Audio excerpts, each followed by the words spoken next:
Hey guys, welcome back to my YouTube channel. Today we're getting into all the cozy things.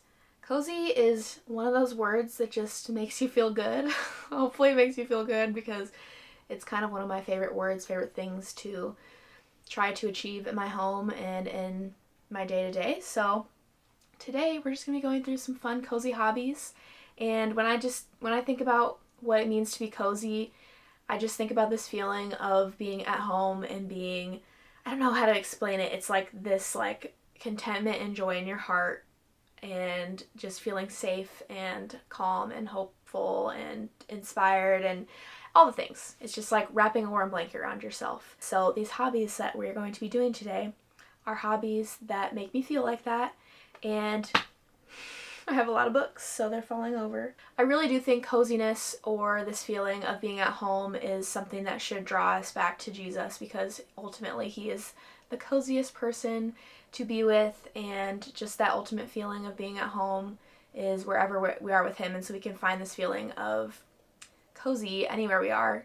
These are some things specifically that speak to me in different ways about that idea, and we're just going to walk through what those things mean to me and how we do them, because I want you also to be able to find cozy hobbies that you love that make you feel at home and just bring joy to your soul, because I think those are things that are worth pursuing. Maybe not all the time. There's definitely limits to be had on some of these things, and we should definitely be getting out of our comfort zone, but there's a time and place for the things that bring us comfort and bring us joy, and that is what we're going to be doing in today's video. So thank you for joining me. Let's dive right into all the things.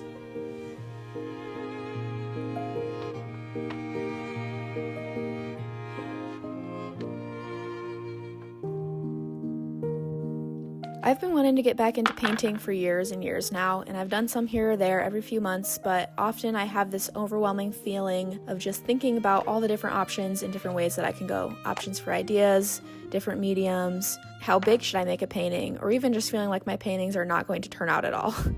So some good advice I heard from a painter friend recently that I hope I'm finally taking is just to do it, and to do it often.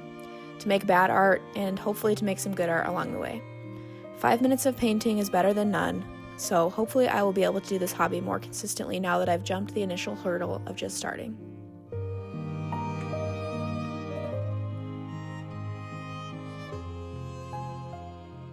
So one of my top hobbies of all time is reading. This is also the hobby that has been with me my whole life. I've loved reading my whole life. You've seen me talk about books in my past videos, whether it's, a spiritual book that is helping me grow in my faith, or just a fun fiction book that helps me to grow in creativity.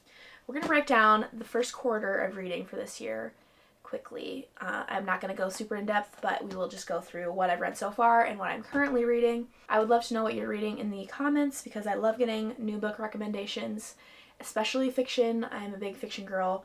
As you can see, this is like all fiction, and I only have one nonfiction book right here. But anyways, let's just get started. I've got my Goodreads up for my list in the order that I've read them.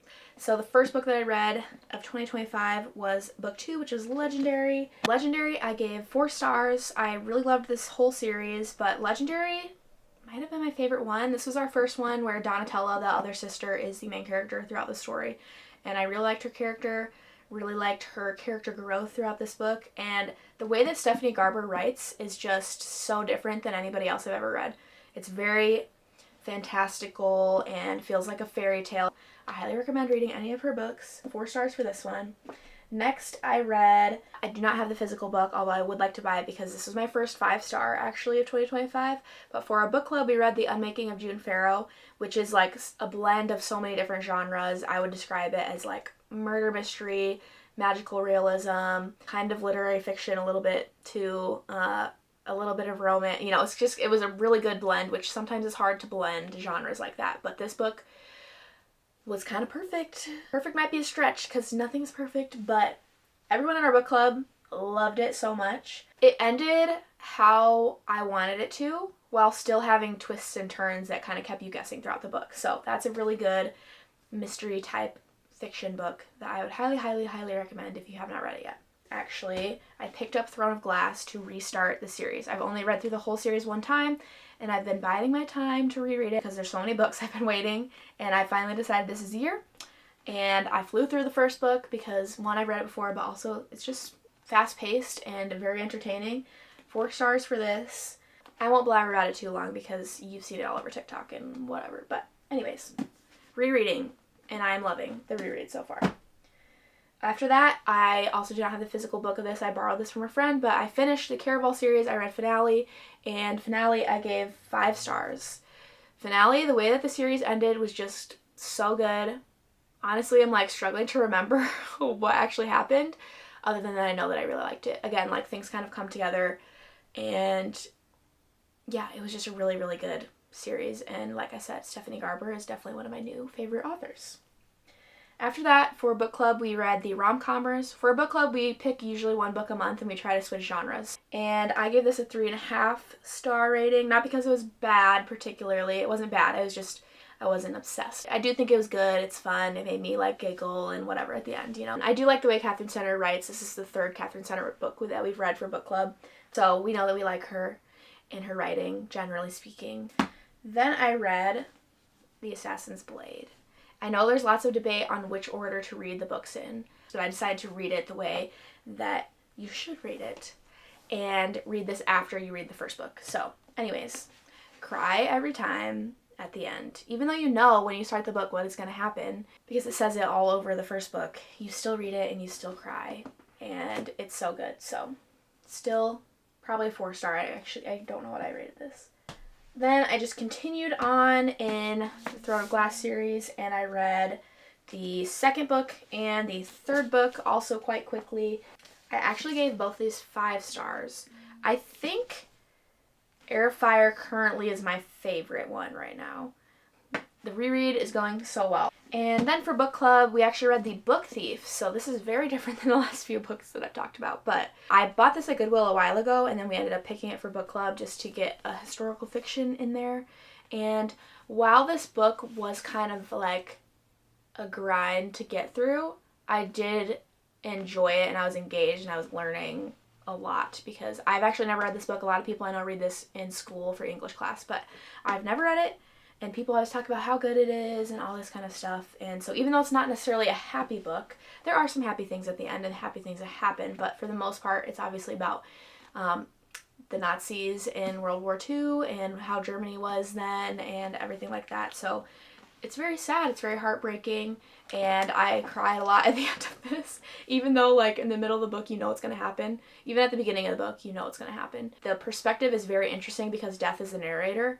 And that was also like a very unique perspective for an author to write from that made this book super interesting. And I gave this 4 stars. And then I actually got to do an ARC read for Tracy Back with her new book that just came out called Love and Other Chances. That's what it's called. I actually really enjoyed it. I actually related to the main character a lot. She works in ministry in college, and I did that for a time. And so just a lot of her struggles I just related to a lot. It's a very cute romance, you know, it's pretty predictable, you know what's gonna happen, but it was very sweet. There's no spice. Anyways, 4 stars. I did thoroughly enjoy that, and you can get that on Amazon now. Okay, the last book that I've completed so far this year is Queen of Shadows, and this one is where the books start getting really thick. So This one took me a little bit to get through, and I do like this book a lot, but it's not my favorite of the series just because this is where you kind of start going back and forth between a lot of POVs, which is okay. And I just remember the first time going through, I didn't really love, people say Manon, I know her name's technically Manon. Her point of view is not my favorite point of view. I feel like I'm liking it better this time around than maybe I did the first time, but regardless, still very good. 4 stars. Originally when I read it, I said that this was my favorite of the series. I do not agree with that now, but that is where I'm at with the Throne of Glass series, and now we can talk about what I'm currently reading. And I have a stack of 4 books. I don't usually read 4 books at a time, but I am deciding to do the tandem read for Empire of Storms and Tower of Dawn, which is gonna be a challenge, as you can see. This is how thick these books are. So I am attempting to tackle the tandem read, and I got all my tabs of when I need to switch to the other book and what chapter to switch to and all that good stuff. There's a girl that I follow on Instagram named Paris May Reads, and she has, you know, a guide for the tandem read that I used, as well as a spice guide and my content guide. So I also have marked on the sides here where I want to skip because I do not want to see the spice. So anyways, currently reading this.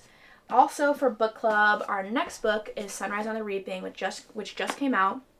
So I got it at Target the day that it came out, and Target actually had a deal, so I didn't have to pay the full price. I got the hardcover for like $17, which is a great deal.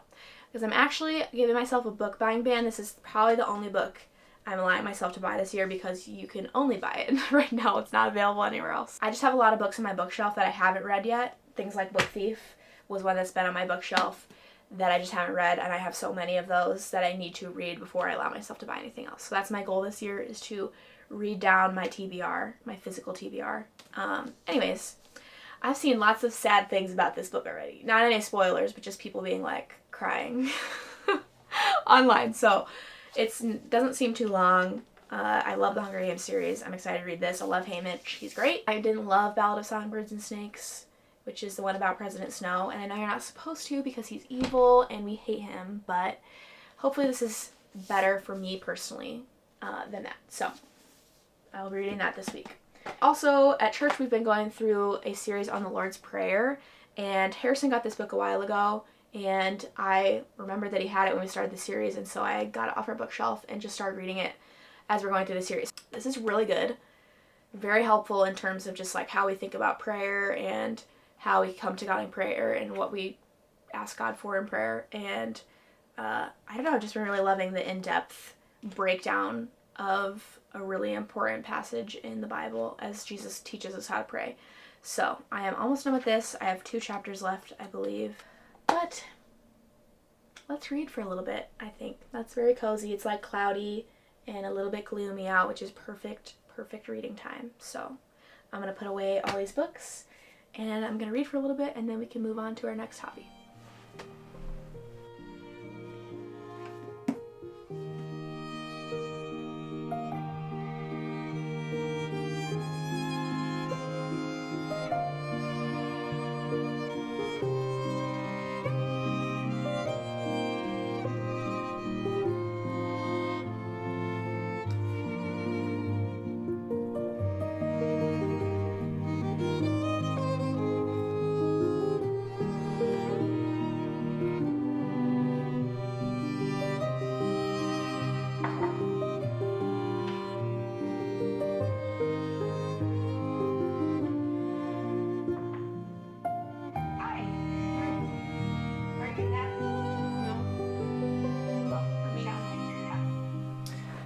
Okay, my next cozy hobby that we're doing today is crocheting.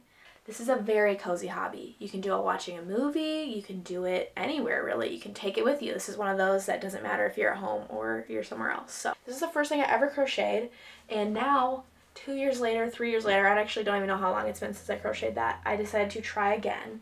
And here is where we are now with my crocheting.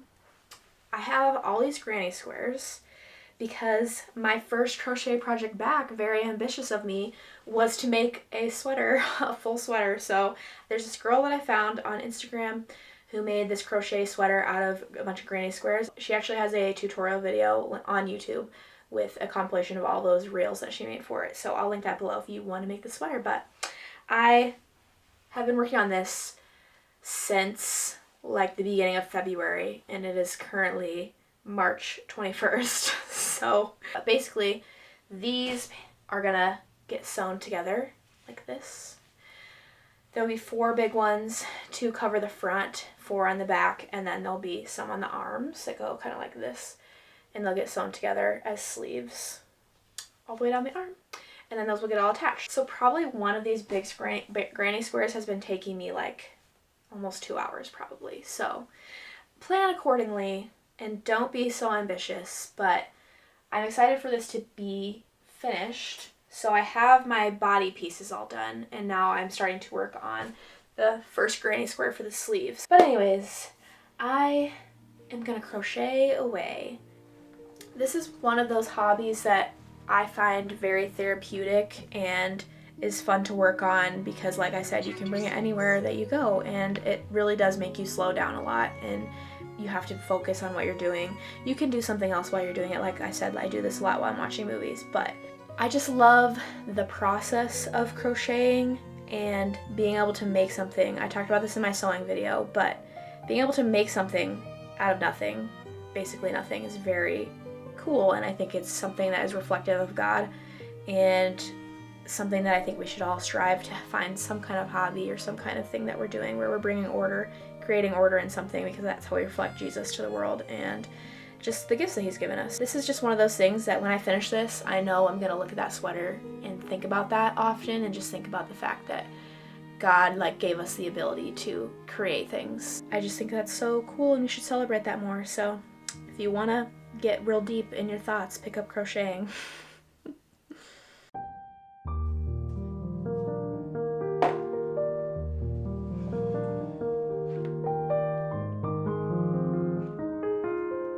My final cozy hobby, which in my opinion is coziest once the sun goes down, is to play a fun video game.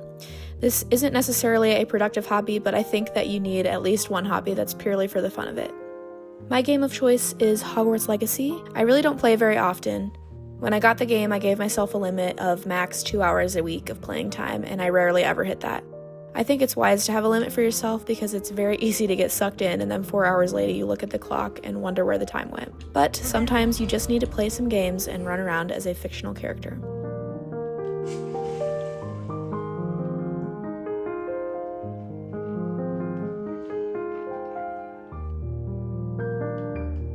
I really hope that you are able to get cozy with a hobby that you love this week, or maybe got some ideas for a new hobby to try. Thank you so much for joining me today, and I'll see you in my next video. Bye.